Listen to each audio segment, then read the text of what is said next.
13세 소년이 2020년 3월 29일에 대한민국 대전에서 피자 배달을 하던 13세 군을 훔친 렌터카로 들이받아 아쉬울 게 없어서 이 사건은 결국 오토바이로 피자 배달을 하던 18세 군을 사망하게 된 사건입니다. 그래서 제가 생각하는 해결 방안은 뭐 다 필요 없고, 자식이 잘못하면 그 부모님이 대신 책임을 지잖아요. 마찬가지로 우리 아이들인 국민이 잘못하면 대통령과 국무총리, 국회의원들이 책임져야죠. 소년원에 한 명씩 들어갈 때마다 국회의원들 이렇게 광장에 세워놓고 빠따로 한 대씩. 이 사건을 이제 필두로 촉법 소년의 연령을 하향 조정해야 된다, 소년법의 처벌을 강화해야 된다라는 목소리가 굉장히 높아지고 있는데요. 사실 제 생각은 그래요. 우리가 법이 없어서, 처벌이 약해서 범죄가 없었나요? 사기, 절도, 강간, 살인, 매일같이 뉴스를 장식하시는 분들은 이거 하면 안 되는 거 몰라서 안 했나요? 다 알고도 했잖아요. 오늘날 우리 아이들의 모습은 오늘날 우리 어른들의 모습이 투영된 결과인 거죠. 우리 청소년들도 집에서 얘기할 수 있는 사람이 없고, 사회에 어떤 역할을 할 수 있는지가 모호하면 사는 게 무슨 의미가 있겠어요. 그런 친구들과 어울리다 보니까 범죄에 대한 경각심 또한 전혀 느끼고 있지 않은 상태에서 행위를 저지르는 거예요. 이 사건만 보더라도 본인들의 범죄 행위를 SNS에 사진과 동영상을 올리는 것처럼 굉장히 충동적이고 반복적으로 나타난다는 거죠. 우리 성인들도 매일같이 하는데, 불법인 걸 알면서도 하잖아요. 그런데 아이들에게 처벌을 강화한다고 해서 그것이 무섭고서 과연 범죄를 안 저지를까? 조금 의구심이 들죠. 이 주제로 이제 공부를 좀 해보면서 소년법에 대한 공부를 좀 해봤는데요. 몇 가지 굉장히 흥미로운 부분들이 있습니다, 실제로.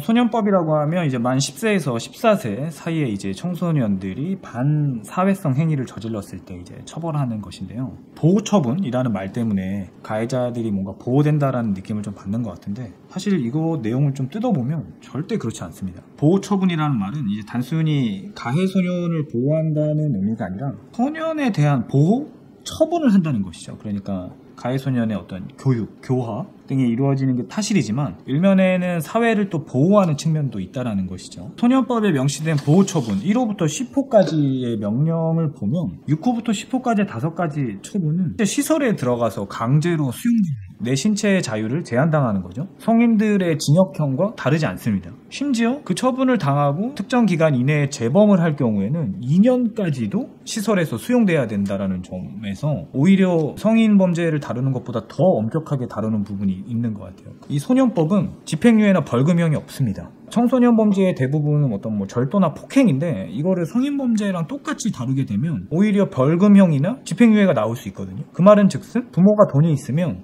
돈으로 해결될 수 있는 문제들이에요. 근데 소년법은 어찌됐든 범죄를 저지르면 무조건 법원에 와서 일정 시간 교육을 받고 남아있는 기간에 또 잘못을 하면 그보다 더 중한 처벌을 받게 되고요. 그런 점에서 오히려 소년법이 그 아이들 입장에서 조금 더 부담스럽지 않나라는 생각을 좀 해봅니다.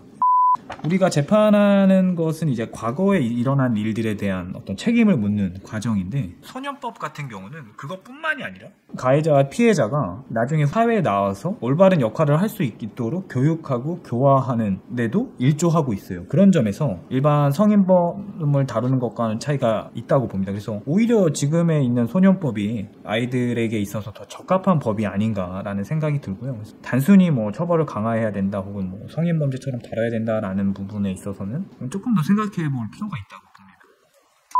오늘날 우리가 이제 청소년 범죄가 굉장히 극악무도하고 잔인하고, 데이터 상으로는 청소년 범죄는 청년 인구의 감소로 실제로는 감소하고 있는 추세라고 합니다. 잔인함과 강력범죄 또한 그 실무에 계신 분들 이야기를 들어보면 뭐 특별히 늘어나거나 더 잔인해진 건 아니라고 해요. 근데 이제 우리가 그렇게 느끼는 이유는 아무래도 이 미디어 환경의 변화가 좀 있겠죠. 예전에는 신문과 방송에서 전달하는 내용만 저희가 받아들였다면, 오늘날은 이 사건도 마찬가지로 이 아이들이 직접 본인의 행위들을 SNS에 올리듯이 누구나 더 굉장히 사실적인 내용들을 접할 수 있고, 또 인터넷 어디를 가서도 찾아볼 수 있기 때문에 조금 더 우리에게 이렇게 굉장히 자극적으로 다가오는 것 같아요. 그런 어떤 미디어 환경의 변화가 오늘날 이 청소년 범죄를 바라보는 시선 또한 다르게 바라보지 않나라는 생각이 들고요. 꼭 요즘 들어서 아이들이 막 더 잔인해지고 범죄를 더 저지르는 건 아니다라는 점. 네. 제 개인적인 생각으로는 앞으로 이 청소년 범죄는 더 늘어날 것으로 판단이 돼요. 왜냐하면 경제가 안 좋아지고 있잖아요.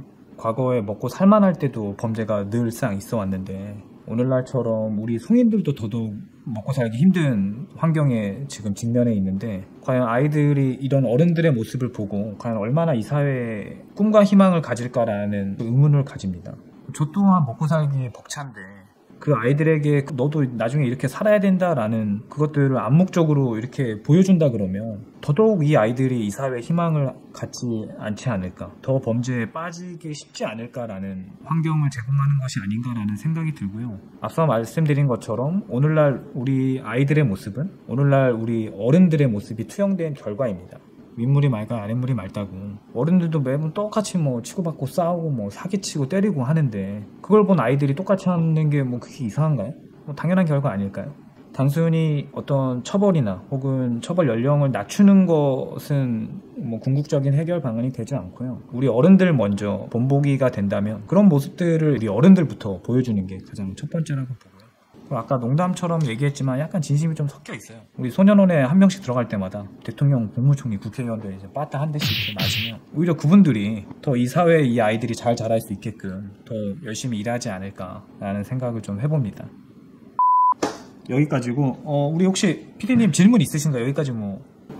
피해자 18살 군이 돌아가시잖아요. 그런데도 그 아이들은 SNS에 그거를 약간 비꼬는 듯한 말을 올렸잖아요. 네. 그거에 대해서는 어떻게 생각하세요? 참 그 아이들 입장, 그 가해자 입장에서 도대체 가정에서 어떤 환경에서 자랐기에 말씀하신 것처럼 사람이 죽었는데 내 잘못으로 그걸 자랑 삼아 친구들에게 알려주고 이야기하는 그런 생각을 가질 수 있었을까요? 그런 생각을 해보면 그 중학생이 뭘 알겠어요. 뭐 제가 가해자를 절대 옹호하는 게 아닙니다만 그 14세 청소년이 그런 생각을 가질 수 있었던 배경이 과연 단순히 그 아이의 잘못으로만 우리가 바라볼 수 있는 것인가? 그 부모는, 그 사회는, 그 학교는 과연 자유로울 수 있는가라는 생각을 사실은 해요. 그래서 물론 그 개인의 잘못이지만 뭐 결국 우리가 이런 얘기를 하는 것들은 그 아이를 처벌하는 것도 처벌하는 거지만 앞으로 이런 일이 없기를 바라는 거잖아요. 그런 점에서 단순히 이 아이를 크게 처벌해서 저렇게 하면 크게 혼나는구나 라는 어떤 경각심을 심어주는 것도 하나의 방법이겠지만 그보다는 더 그런 생각을 갖지 않고 우리가 흔히 공감하는 일반적인 통념들이 있잖아요. 그런 생각들을 공유하고 이 사회에 아주 올바른 구성원이 될 수 있게끔 성장하게끔 도와주는 게 그게 가장 우리가 어른들이 할 수 있는 역할이 아닌가 싶어요.